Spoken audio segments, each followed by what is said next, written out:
أعوذ بالله من الشيطان الرجيم. بسم الله الرحمن الرحيم. الحمد لله رب العالمين، وصلى الله على سيدنا محمد وآله الطيبين الطاهرين.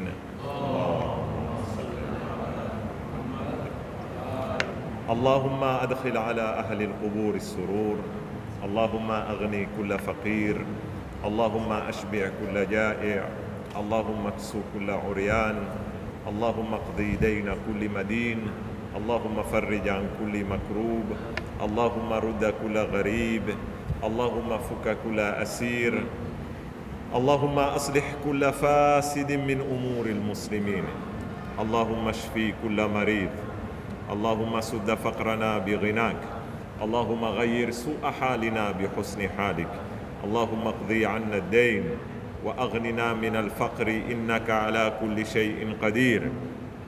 اللهم اشرح بالقرآن صدري، واستعمل بالقرآن بدني، ونور بالقرآن بصري، وأطلق بالقرآن لساني، وأعني عليه ما أبقيتني، فإنه لا حول ولا قوة إلا بك.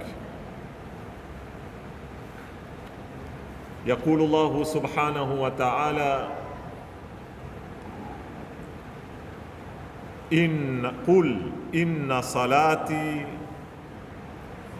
ونسكي ومحياي ومماتي لله رب العالمين. صدق الله العلي العظيم.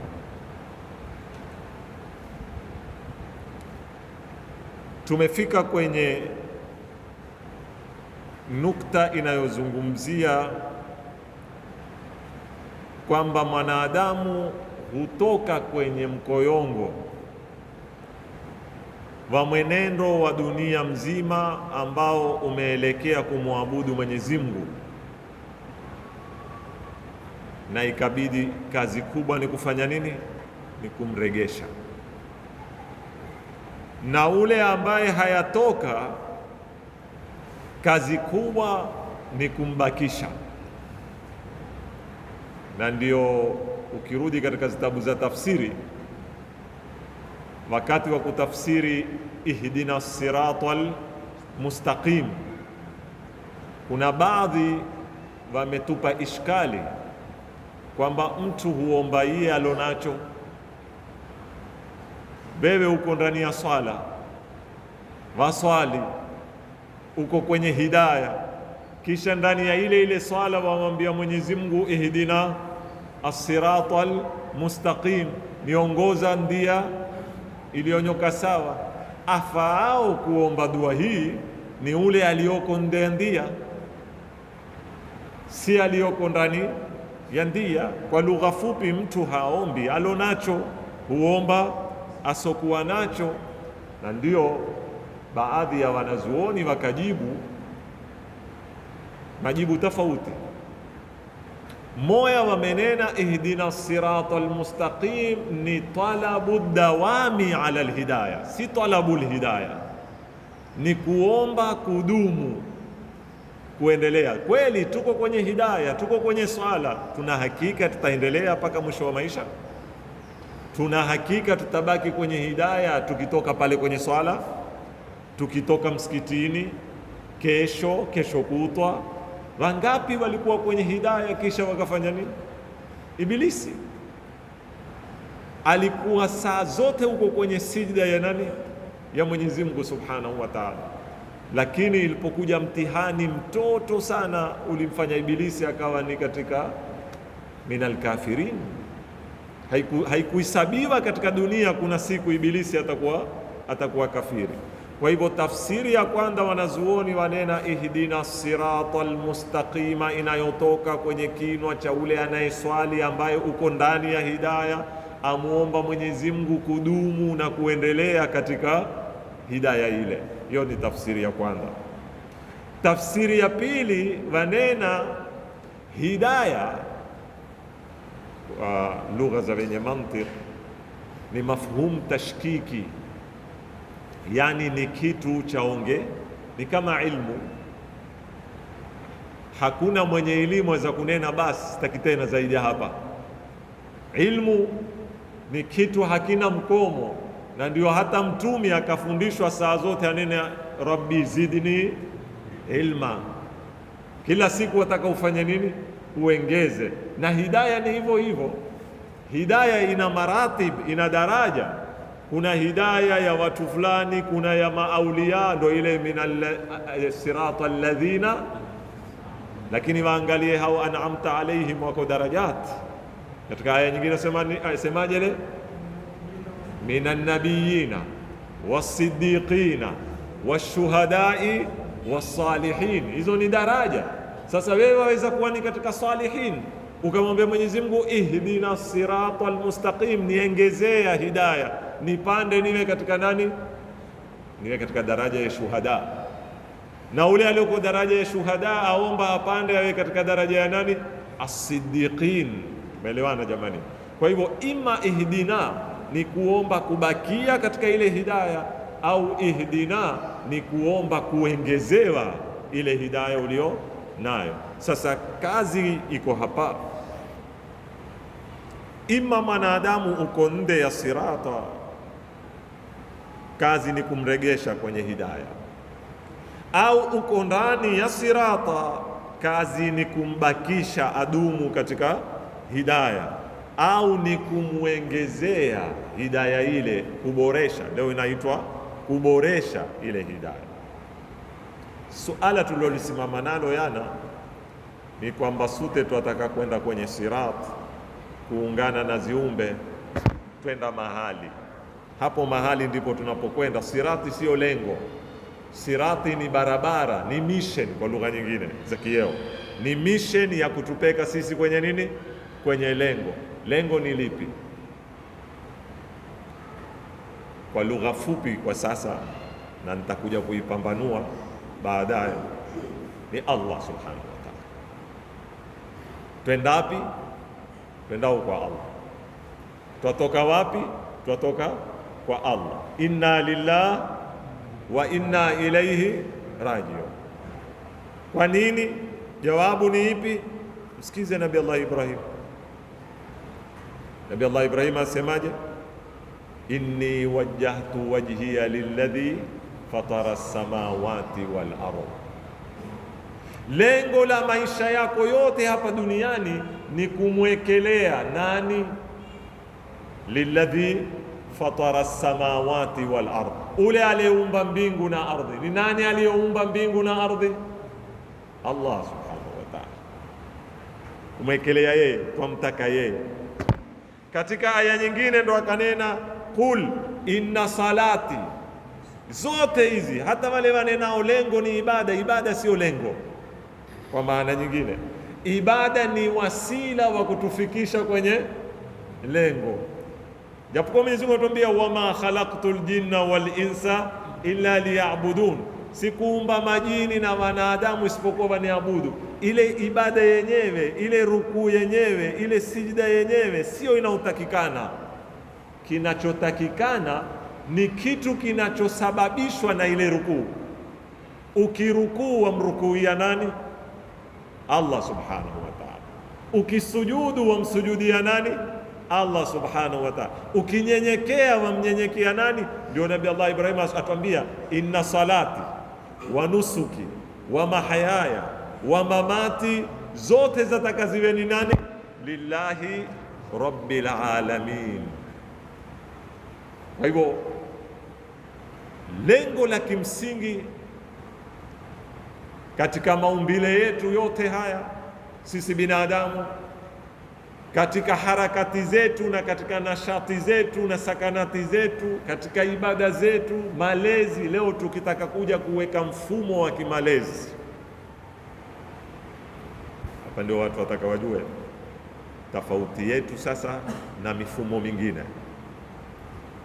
Ukiuliza leo system ya education ikiwekwa katika nchi, yataka kumuunda mtoto awe nani? Lengo la kimsingi ni nini? Hapa ndipo swali hili. wengine wasema ni an-numu, ni kukua, avie. Amekuwa, amevia. Baadaye wengine wamenena ni almuwatana saliha, awe raia mwema. Raia mwema kwa nani na kwa mtazamo wa nani? Amekuwa raia mwema, hulipa kodi, hulipa ushuru, hasumbui polisi, sio ndo raia mwema huyo? Baadaye nini? Kwa hapa mimi nawaomba kama kuna wasomi waki education wende kwenye kina, wakalitafute lengo la education, kisha wajiulize hii system yatupeleka pale tunapotakikana twende? Ndio utakuta imefika wakati lengo imebakia ni kupata kazi. Ndio lengo kubwa leo la education. Mtu asoma, amaliza miaka, ukimuuliza nini mwisho wako, ataka kufika wapi? Ataka kupata kazi, kuboresha maisha yake, kuisha materialism. Ndio tukasema leo ulimwengu umeumbwa, umetengenezwa katika falsafa ya kinini, ya kimada, madia mahdha. Kuna lengo, lakini sisi tunasema tukianza kwenye mfumo na sio tukianza kuandika kwenye makaratasi, ndio yatakikana. Utaona mifumo ya kimalezi ya Kiislamu kutoka mtoto akiteremka matumboni, hakuna alfube, hakuna A for apple, hakuna chochote. Cha kwanza kinachotaka kiingie kwenye sikio lake nini? Allahu akbar. Tumeelewana vizuri sana? Cha kwanza chataka kiingie kwenye masikio yake nini? Allahu akbar. Ashhadu an la ilaha illa Allah wa ashhadu anna Muhammadan rasulullah. Endelea mpaka mwisho. Cha pili alibada, hayya ala salah, hayya ala salah. Cha tatu mafanikio yako ya duniani ya akhira yatokamana na Allah na hayya ala salah, ndio ile hayya ala alfalah, la'allakum tuflihun, ulaika humul muflihun alfaizun. Wote wako wapi? Wako hapa, wanaotembea katika kumlenga Allah na katika muongozo wa nini? Wa hayya ala salah. Mengine ndio kunaambia sasa, hakuna kufanya kazi kwenye Uislamu, hakuna kutafuta riziki, taratibuni. Hayo yaja baadaye, yaingia kwenye hiyo Allah, yaingia kwenye hiyo hayya ala salah, yaingia kwenye hiyo hayya ala alfalah, yote mpaka kuteza mpira yamo pia, lakini yawe ni hayya yako tini ya nini? Allahu akbar. Aljismu salim, alaqlu salim fi aljismi salim. Hata unapotia nguvu mwili wako, unakwenda kufanya gym, wafanya mazoezi, Qur'ani yataka almuslimu alqawiyu khairun min almuslimi aldhaif. Muislamu mwenye nguvu ni bora, nguvu za kimwili, nguvu za kiakili, lakini iwe wa a'iddu lahum mastata'tum min quwwa wa min ribatil khayl turhibuna bihi aduwallahi wa aduwakum. Unapojiandaa kutengeneza nguvu za kimwili, nguvu za kielimu, nguvu za kimaarifa, nguvu za kiteknolojia, zote iwe lengo ni Allah subhanahu wa ta'ala, lengo la kimsingi. Siku moja nasoma kiswa na niliwahi kuwatolea hapa katika khutba ya Juma. Kile ni Sheikh Hassan Safar amekizungumza kiswa hiki, mjadala baina ya baba na mwane. Baba ataka kumconvince manjakieo, kumuhathithio mwane kwenda wapi? Skuli. Amwambia mwanangu, nenda skuli. Kijana amuuliza baba, limana, kwa nini nenda skuli? Baba anaelewa, usule baba uliza mimi kofi, takuulizwa hapa, toka nenda skuli. Kuna dialogue.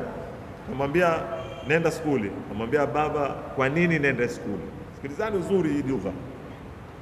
kwamba ili upate kusoma umalize class 8 ufaulu mtihani wa KCPE. Amuuliza, nehe, nimesoma nimemaliza class 8 nimefaulu mtihani wa KCPE, madha baad? Ulele kitandani nyumbani, akamwambia utakwenda secondary. Kwa nini nende secondary? Jawabu hilo hilo, utapata kusoma, utafanya mtihani wa form 4, utapata shahada nini. Nimepata shahada, madha baad? Utakwenda university. Madha ta graduate, utapata shahada. Nimepata shahada, nina degree, madha baad? Amwambia utapata kazi. Amwambia nimepata kazi, madha baad? Amwambia utapata senti. Amwambia nimepata senti, mshazipata senti, madha baad? Amekwenda naye mpaka sijui utakuwa waziri mpaka kadha, mpaka mwisho amwambia tartah. Akamwambia ana murtah al'an, mimi lele kitandani, wewe ndio mko kunisumbua. Sijui umeelewa vizuri sana. Ikiwa masala uzengewa antartah, sio ana murtah, kwa lele uvua koromo hapa, wewe ndio mko kunetia dhiki sasa za kuamka alfajiri kutoka kwenda wapi. Kwa hivyo hilo dauri lote umenipigisha miaka 25, nataka kunambia antartah, yani mwisho wa maisha nitakuwa kufanya irtiyah. Ana murtah ya bini, atafahamu. Ona, kwa sababu namna utakao kujibu kwenye limadha ni mpaka ufike kwenye jibu ambalo halina mkomo. Hapa ndipo mahala ambapo mwataka mfahamu falsafa ya Kiislamu. Pengine yote na ndio utatuona sisi mtu barobaro hayaoa, ataka kuoa zishindo. Mimi kisha kuoa basi, umeoa umeongezeka nini? Cho tarudi wewe, naambia wale ambao hawayaoa, angalia wala msifanye haraka kwa huko, fadhali huko, sio una haraka, sio wataka umekuwa mkubwa, madha baada. Utakuta nafsi ya mwanadamu yatafuta kitu haipati kote huko. Utaona wakitaka kabla huyakipata, ukishakukipata huchoma baba. Tani ni uona ule rais utukuziwe na mabodyguard na nini, mukaona raha sana Sheikh. Hakuna mahala pana dhiki na pana shida kama kuwa rais. Utatamani mwisho wewe uwe ni chokoraa barabarani kama kuwa rais. Paka kukojoa sharti wachumia wayua wewe ndio ukojoa.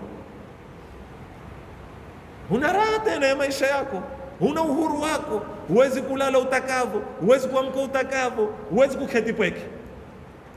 Hakuna kitu ladha katika maisha ya mwanadamu katika uhuru wako. Utatoka nitakapo, nitarudi nitakapo, utakwenda nitakapo. Kuna ladha kama hiyo? Unayo tena Sheikh? Uende na watu 10 wewe.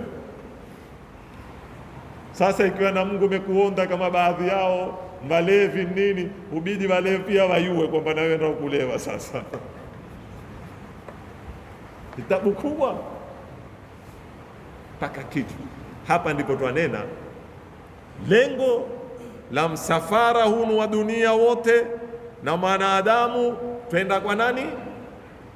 Wajjahtu wajhiya lilladhi fatara samawati wal ardh, twendao kwa Mwenyezi Mungu, yeye ndio lengo na yeye ndio nini. Hapa ni kwa jumla, tuje kwenye kubreak sasa. Ni nini lengo na ni zipi ziwango za malengo? Malengo yana ziwango. Manake sasa hiyao mukisoma hii Qur'ani mutapata mambo tungu mzima. Utakuta mara Mwenyezi Mungu ametuambia lengo la kuwaumba ni kumwabudu. Utapata mara nyingine Mwenyezi Mungu amekwambia lengo ni takwa, wal aqibatu lilmuttaqin. Utapata mara Mwenyezi Mungu amekwambia la'allakum tashkurun, ni kumshukuru. Utapata nitakuja kuwahesabia. Kuna anawini tungu mzima kwenye Qur'ani, zote zazungumza lugha za malengo. Sasa lengo lipi? Tumeelewana vizuri sana. Yote ni malengo, lakini yana ziwango, na mutaunganisha hapa na pale payana.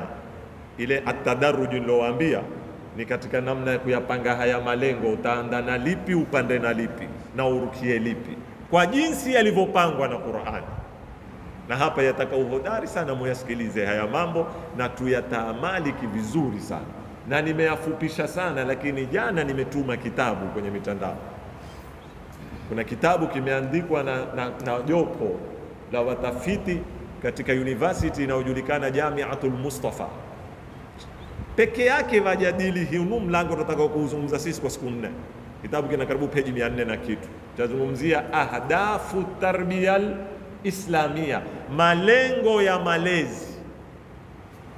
Amepanua sana, mutafaidika sana kwa wale ambao wataweza kukisoma kitabu hiki kwa lugha ya Kiarabu. Sasa lengo ni nini? Sitaki kuingia kwenye mijadala ya kilugha. Katika zitabu za education utaona mara wametumia neno hadaf Kiarabu, mara wametumia neno ghaya, mara wametumia neno qasd, mara wametumia neno gharad, na yote haya ni kuathirika na maneno ya Kizungu. Pia kwenye Kizungu kuna maneno tungu mzima, kuna intention, kuna purpose, sijui kuna goal, kuna objective. Sasa hizi zote wameziwekea, lakini haya yote hayako kwenye Qur'ani.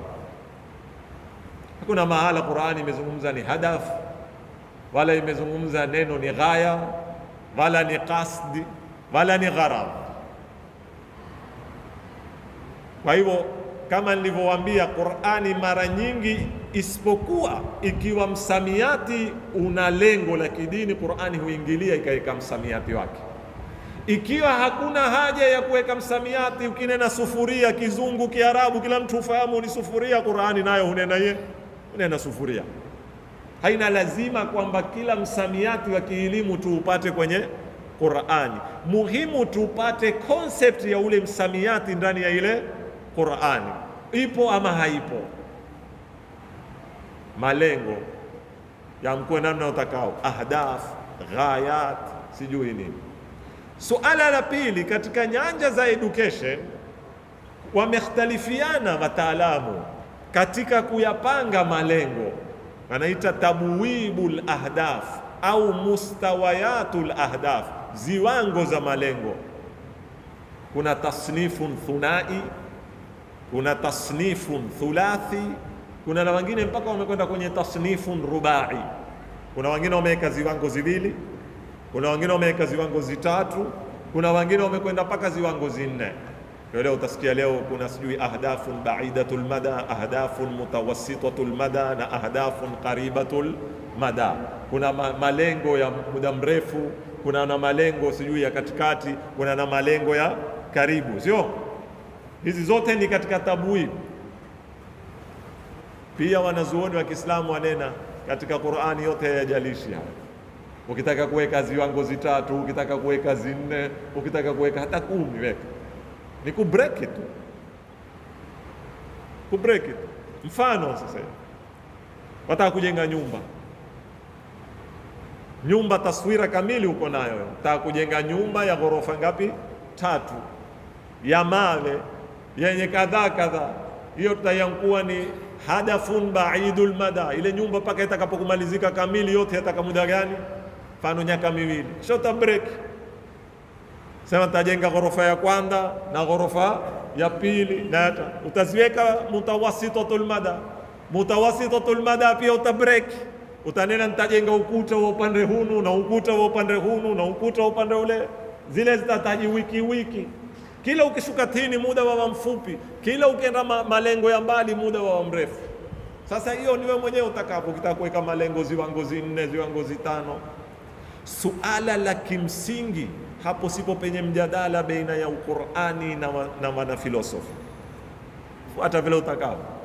Suala la kimsingi liko hapa. Je, katika falsafa ya kimalezi liko lengo la malengo?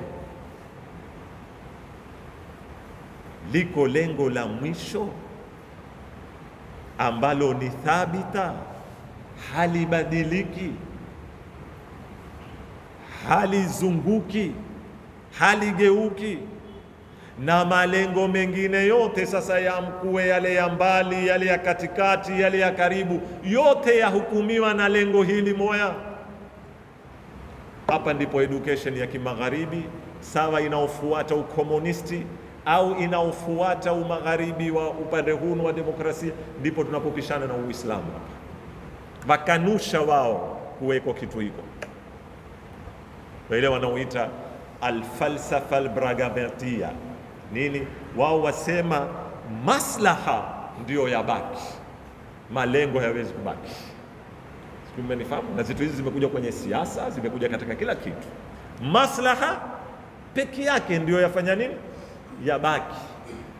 Kingine chochote cha badilika kulingana na kubadilika nini, maslaha. Mpona manini? Na ndio muona ulimwengu leo wapekwa hivyo. BBI yao itafaa ikiwa maslaha yanena yafaa kwa upande wangu.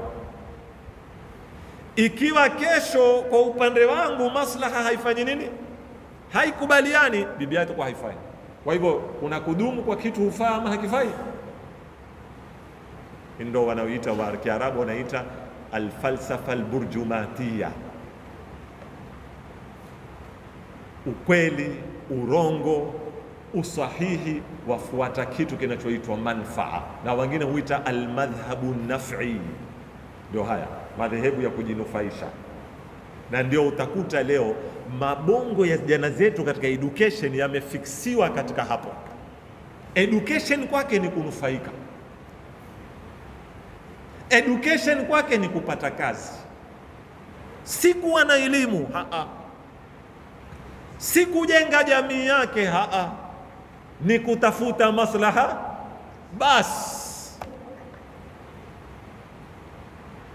Akianza kusomeshwa kutoka kule tini, afremiwa, haambiwi namna ninavyoambia mimi hivi, haambiwi hivyo, lakini pole pole, kama wewe humwambii moja kwa moja kijana lengo letu ni Mungu, lakini pole pole akizaliwa mwambie ashhadu an la ilaha illa Allah, ashhadu anna Muhammadan Rasulullah. Sio akiinukia akenda kuswali Allahu Akbar, akianda kusoma badala ya kumfundisha A for apple mfundishe alif for Allah. Sisi tumeelewana vizuri sana. Alifu kwa nini? Kwa Allah. Kafu kwa nini? Kwa kiyama. Nuni kwa nini? Kwa nabii. Wewe waziona zile zitu zidogo zidogo zimewekwa, amewekewa apple, amewekewa nini? Ani la kula. Sisi tumeelewana vizuri. Kwa hivyo kitu cha kwanza anacho communicate nacho yeye ni nini? Tumbo lake. Sisi tumefahamiana? Manufaa. Sasa ndio utakuta leo hata tumezokuwa watu wazima, poleni, lakini mimi huambia kila siku, sitaki kumlenga mtu wala nini, sote tuko kwenye matatizo, shorti tuambiane. Hata hizi digrii nyingi zitolewao siku hizi na master, lengo lake ni nini? Hata wamezokuwa watu wazima tulioko makazini, tumerudi kusoma, hakuna, ni nadira, sitaki kuwapokonya watu wote haki, ni nadira amezoamua nendao kufanya degree, nendao kufanya master kwa ajili nipate elimu nitumikie umma wangu kwa ajili ya Allah. Hakuna. Nendao ili mshahara wangu uongezeke. Hata sisi tulipata madrasa matatizo hayo. Kwa na thanawia, sasa ukiongeza diploma mshahara wengine. Sijui umeelewana vizuri. Sio nendao kuongeza diploma ni alim. Sio kama nilikuwa nina uwezo wa kusomesha tu kiwango hiki, sasa nitakuwa na uwezo wa kusomesha kiwango kikubwa zaidi. Ni muhimu siku nikiipokea ndio nayo mbio ofisini, bwana sasa mimi nimepata diploma, sasa nitaka mshahara mwingine. Hapa ndipo tunapopishana baina ya falsafa ya kimalezi ya Uislamu, na ndio utakuta Qur'ani mashekhe huambia yeye aya ya kwanza iliyoteremka nini? Iqra. Kisha wenyewe wana kitu kimoja hunena iqra, soma, yataka mafuulu mutaallaq, chenye kusoma. Mungu amekitaja chenye kusoma? Hakukitaja. Amenena yeye iqra, soma ni chochote. Hata elimu ya maende, soma. yani ya mambo ya wanyama, hata mambo ya samaki bahari, hata mambo ya samaki baharini. Sasa ina alaka gani na dini? Itategemea wewe waisoma kwa lengo gani. Ikiwa wewe umekwenda kusomea samaki baharini kwa lengo uongeze mshahara kazini kwenu, hiyo itakuwa si elimu ya iqra. Ndio Mungu akaifunga bismi rabbikal ladhi khalaq, anakurudisha kwenye hadafu. Tupo vizuri sana. Iqra, soma, lakini kusoma kwako iwe lengo lake nini? Bismi rabbikal ladhi khalaqa. Na tumerudi pale pale, ziumbe wote watembea wanene alam tara, rudini muunganishe na jana. Ukiusoma elimu kwa mtazamo wa kuungana na mbingu na majabali na nyota, utaingia katika ile ashamsu wal qamaru bihusban wan najmu washajaru yasjudan, sio? Utaingia katika ile yusabbihu lillahi ma fi samawati, utaingia katika ile Mungu, malaika walimwambia Mungu, siumbe binadamu bwana. Kwa nini? Amwambia wewe wataka tasbih na takdis, sisi tutakufanyia. Wa nahnu nusabbihu laka wa nuqaddisu bihamdi, sio? Mungu akawaambia, najua si nyinyi tu mfanya tasbihi wala takdis, majabali pia ufanya tasbih, nyota pia ufanya tasbih, lakini mimi naitaka tasbih ambayo nyuma yake ina iqra. Hapa ndipo nataka mkao yenu nyinyi malaika ni tasbih, lakini nyuma haina iqra. Ya majabali ni tasbih, lakini nyuma haina iqra. Ya mwanadamu peke yake ndio wa'allama adama al-asma'a kullaha thumma aradahum 'ala al-malaikati faqala anbi'uni bi asma'i haula'i in kuntum qalu la ilma lana. Basi mwenye kwambia tasbihi ya la ilma lana misitaki. Tuko vizuri sana. Walimwambia yeye la ilma lana illa, yani sisi ni tape recorder, kile ulichofundisha ni hiko, hatuna ile huitwaje kizungu ile IQ, sio ya kuzalisha. Umenifundisha 1+1 ni 1+1, ukinipa 2+2 sijui, lakini mwanadamu ukishakumpa formula hahitaji tena umfundishe na 3+3 itakuwa ngapi, sababu ashajua nini namna ya kuipeka. Ndio ile wakamwambia la ilma lana illa ma 'allamtana, akamwambia ya Adamu ambihum, wape habari hawa. Falamma qala alam aqul lakum inni a'lamu ghaiba samawati wal ardh, haya sujudu lahu. Hapa ndipo tuliposujudiwa kwenye iqra. Lakini iqra ipi? Bismi rabbikal ladhi khalaq.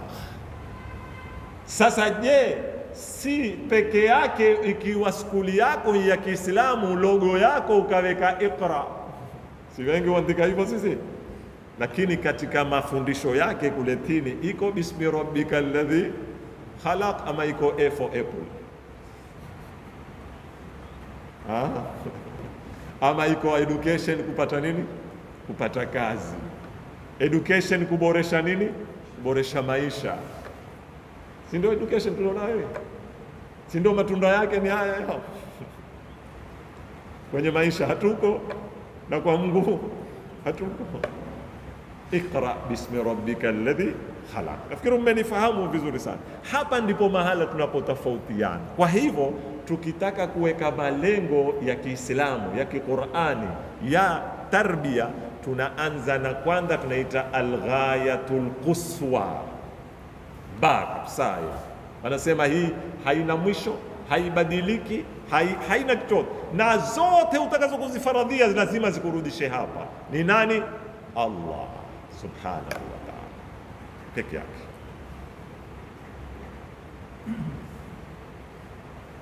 Allah peke yake. Unani Allah? Twamtaka yeye. Mwamtakaje? Tunataka kumwendea. Ndia za kumwendea ni zipi? Sasa tumia lugha utaka. Sasa hapo ndo tutakuja kwenye malengo safu ya pili. Sasa yale yanaoitwa baidatul mada. Mwenyezi Mungu ameabir laysa albirra, ninaelewa, walakin albirra man amana billah. Sasa yamkue al-imanu billah, hiyo ni tariqun ila Allah. Sisi tunamtaka Allah, ghaya ya kwanza ni nani? Allah. Utamwendeaje? Kwanza ni al-imanu billah. Toa zaka nini sizo azitakazo Mwenyezi Mungu ni kwa kadiri ndani, ndio yakwambia laisa albirra, sio birru nini, man amana billah. Kwanza wale watu huja kukwambia kuna watu sio Waislamu ustadhi, lakini wafanya mambo makubwa sana katika hii dunia, wasaidia watu wate nini. Sawa, ataka nini kuhusu kule kusaidia watu? Lengo lake ni nini? Ataka shahada ya Nobel, atuzwe ulimwenguni? Amtaka Allah? Ikiwa amtaka Allah, hal yu'minu billah? La yu'minu billah. Sasa watakaje afike kwa Mungu huwa la yu'minu billah? Zitafaa nini amali zake zile anazozifanya katika maisha yake wa huwa la yu'minu? Sijui mmenielewa jamani. Utamridhisha vipi mtu ambaye wewe huamini kamwe kama uko? Utaridhisha vipi kitu ambacho wewe imani yako kitu kile hakiko, kisha urudi utake kitu kile kikulipe pepo? Ile man amana billah. Utaizungumza nyingine alqurbu min Allah, ile utakuta baadhi ya aya zimekuja kunena wa innahu indana, leo nena la zulfa kama sikukosea, faghafarna lahu dhalika wa inna lahu indana la zulfa wa husnu maab. Huyo ana ukaribu kwetu, yani ana sehemu maalum, na ndio utakuta kila ibada unayoifanya lazima unene qurbatan ila Allah au lillahi ta'ala. Usalli lillahi ta'ala, asumu lillahi ta'ala, ahuju lillahi ta'ala, uzaki lillahi ta'ala. Nenda sasa mpaka mwisho. Ikikosekana bismi rabbika alladhi khalaqa, swali raka 1000 kutoka usiku mpaka asubuhi, hazina maana yoyote. Zitakosekana nini? Lillahi ta'ala, qurbatan ila Allahi ta'ala. Katika maneno yamezotumiwa ni at-tuhur, utahara, kwa sababu anayetaka kuwa karibu na Mwenyezi Mungu hawezi kuwa mchafu. Hizi zote ni preparation za kuwa karibu na nani? Na Mwenyezi Mungu. Ndio akamwambia Mtume, ya ayyuhal muddathiru qum faandhir, mpaka mwisho akamwambia wa thiyabaka fatahhir. Sasa tayari kazi, anda kujitahirisha. Hii Qur'ani tunayoisoma hii, moyo unaokuwa tayari zaidi kupokea maongozi yake ni moyo uliotahirika. Dalili gani? Si elimu sana, yatakikana hiki chombo cha moyo. Qur'ani hushuka moyoni zaidi kuliko kushuka akilini. Hiki chombo cha kuteremshwa Qur'ani, Mtume aliteremshwa kwenye moyo wake. Je, nyoyo zetu zaweza kupokea hii Qur'ani? Tusomeni pamoja zile aya, ziko kwenye sura gani ile?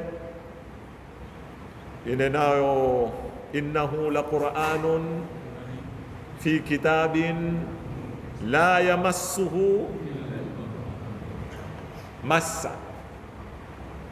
Kwa maana kuna baadhi ya wanazuoni wamefasiri massa kwa maana ya kudara, na wakaja na mambo simple kwamba ni masala ikiwa kuna udhu hufai kuidara Qur'ani, au ni masala una janaba hufai kuidara Qur'ani, bila ya ni hukumu iko. Na hata bila ya hii aya hadithi zipo, si masala kwamba ikiwa hii aya haidulishi hivyo itakuwa yafuatwa ndio tukashike Qur'an. La, takriban madhhabi yote yasema lazima uwe na udhu ama usiwe na janaba kuidara Qur'ani, ingawa wanamjadala ni Qur'ani ipi kuidara, ni maandishi yenyewe, ni jalada lake, ngombo lake, masala bali. Ala kulli hal, ninachokitaka mimi ni massa katika Qur'ani inakuja kwa maana ya massun madi na inakuja kwa maana ya massun maanawi. Mara nyingine huja kwa mdaro wa kimada kama hiyo wewe kuidara Qur'ani, kuna na mara nyingine huja kwa maana ya kupatwa na kitu cha kimaana kama shaitani akimpata mtu ambia massahu shaitan. masahu shaitan. Wewe umesikia kwani shetani ana mwili na wako akudare? Si hata Waswahili na hoyo umepatwa na nani? Na shetani. Amepatwa na shetani mvipi?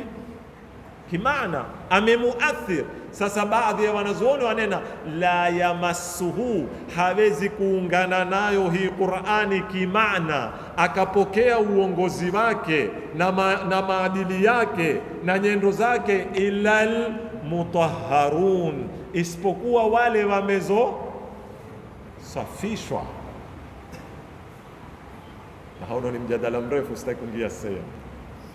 Illa almutahharun, isipokuwa wamezosafishwa, ambao wengine wamekuja kunena hapa. Ndipo utakuja kufahamu makamu ya ahli albayt walipoambiwa inma yuridu Allahu liyudhhiba ankum ar-rijsa ahla albayt wa yutahhirakum tathira, kwamba wao wamejaliwa ni katika mutahharin.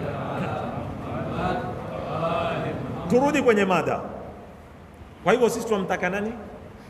Allah ndio ghaya. Tutamfikia vipi Allah? Kuna ndia sasa za kwanza za kumfikia Mwenyezi Mungu. Ndio na break sasa. Tunatoka kwenye ghaya twaja kwenye ahdafa amma, malengo makubwa.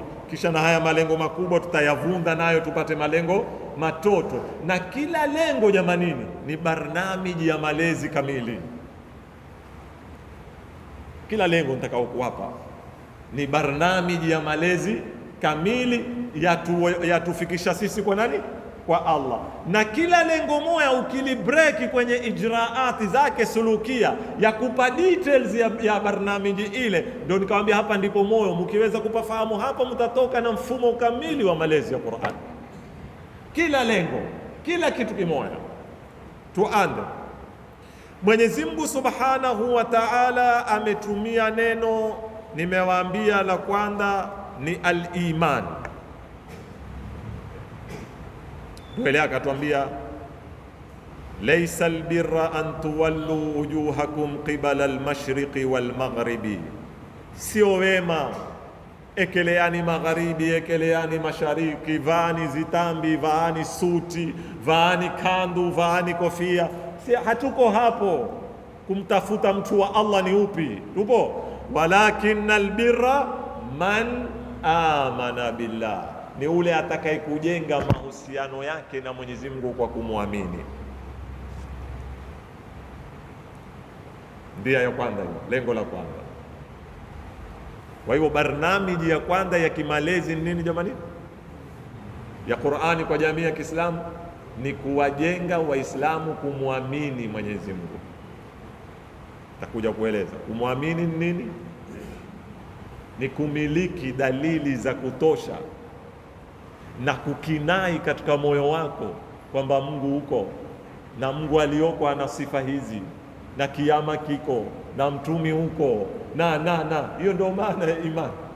Barnamij kamili, si masala wajadna abaana, si masala mmezaliwa baba Muislamu mama Muislamu.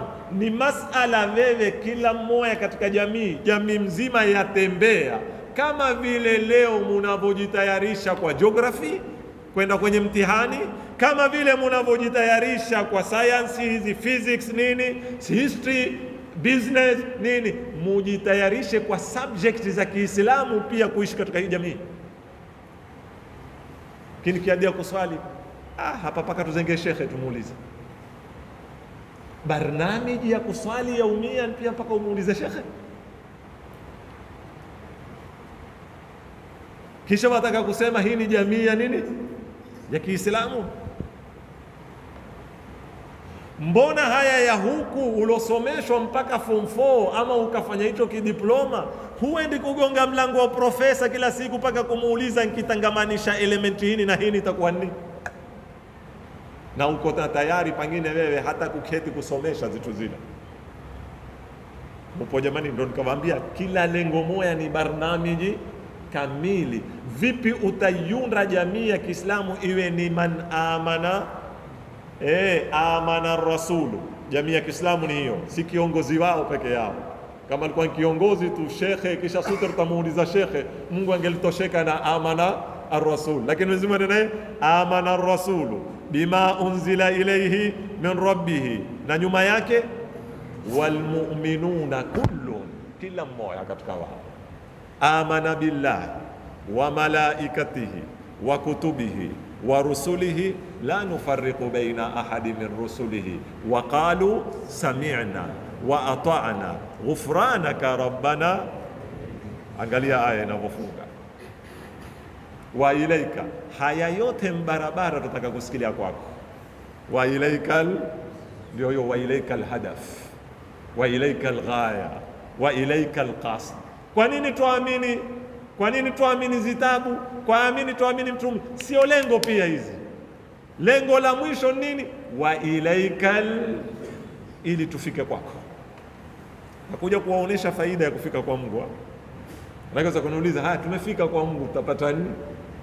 Waswahili kuambia ukitembea na muuzaji mafuta ufanya nini? Unukato. Ukiandamana na atoa harufu nzuri, na wewe utatoka nini? Harufu nzuri. Ukiwa karibu na Mungu, si karibu wa kimwili, msinifahamu makosa, si kwamba Mungu ukeze mahala tunataka kumwendea. Takhallaqu bi akhlaqillah.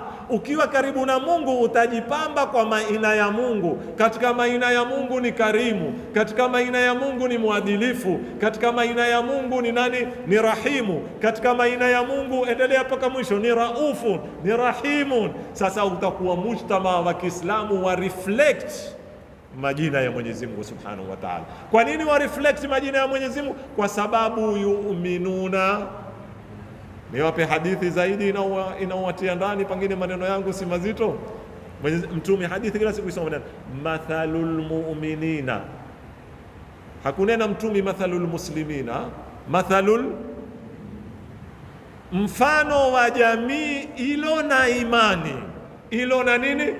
Yani imezohakikisha barnamiji yake ya imani, fi tawaddihim, katika kupendana kwao, watarahumihim, na katika kuhurumiana kwao, wataatufihim, na katika kusikitiana kwao. Tukuwa hapo rahma, tukuwa hapo atfa. Allahu atuf, Allahu rahim, zote zimekuja kureflect kwa nani? Mathalul mu'minina fi tawaddihim watarahumihim wataatufihim kamathalil jasadil, watakuwa kama kitu kimoja. Yatapatikana vipi haya? Man amana billahi wal yawmil akhir, watakapokuwa wamemwamini Mwenyezi Mungu Subhanahu wa Ta'ala, wakaamini na siku ya Kiyama. Nyingine ni nini? Ubudia, ndia ya kwenda kwa Mwenyezi Mungu ya pili badala ya iman ni ibada. Ibada maana yake ni nini? Sitaki mtu kuwa ibada hapa kwa maana ya zile zitendo. Ibada kwa maana ya udhalilifu, kukubali kuwa mdhalilifu kwa Mwenyezi Mungu. Ubudia, utumwa. Yale nilowaambia yana, umekwenda umesarenda, umepiga maondo kwa Mwenyezi Mungu, unamwambia ya Allah antal khaliqu, kama dua ya Imam Zainul Abidin katika mwezi wa Ramadhani ile, antal khaliqu wa ana al makhluq wa hal yarhamu al khaliq makhluqa illa khaliqu, anta raziqu wa ana wa hal. Ameshuka na dua ndefu akimwambia anta kadha wa ana kadha, yani ampa yeye cheo, yeye ajitoeze. Wewe ndio muumbaji, mimi mwenye kuumbwa.